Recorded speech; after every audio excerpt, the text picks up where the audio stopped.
Innovations. In this video, we are going to learn how to estimate the beta of a stock. Beta is basically the CAPM beta. That is the like in the CAPM equation, we see the sensitivity of the stock that captures the risk of an asset. So the calculation of beta depends upon the stock returns and index returns. So what we have done is here I have the data of a stock. So these are the stock closing prices and this is the index closing values on the same date. So what we are going to do is we are going to find out the return of the index and return of the stocks, and then we will find out the beta using these two values. All right, so first of all, to calculate the return, there are several ways. Like you can just take the log difference of the prices, or just divide the prices and take log, or you can use the new price minus old price, means current price divided by previous price and minus one, or new minus old divided by old. So there are several ways. So here, what we will use, we will take the log difference. So log of today's closing price divided by log of yesterday's closing price.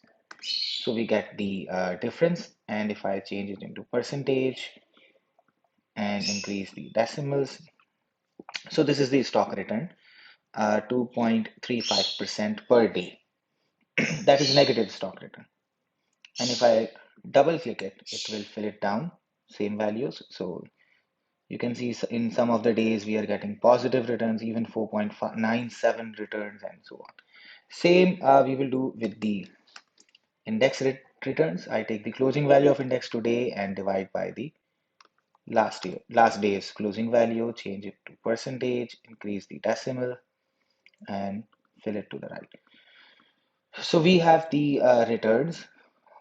We have index return and we have a stock return, and now we need to find out the beta. So there are several ways. Like in original CAPM model, the excess returns and market risk premium are regressed. But since the excess market return and the excess stock return and risk premium both are calculated by subtracting the risk-free rate from these two. So if you know that there is a property of regression and correlation, that if you subtract a constant number from each of the observations, so the value of beta will not change. So instead of finding out the risk-free rate and then subtracting them from each of the stock return and index return, we can directly use the slope formula or the beta to means we can directly calculate the beta from these series. So the method is very simple. You just write equal to slope, and now known y values. Y values will be the stock returns, because dependent variable is the stock returns and independent variable is the index returns.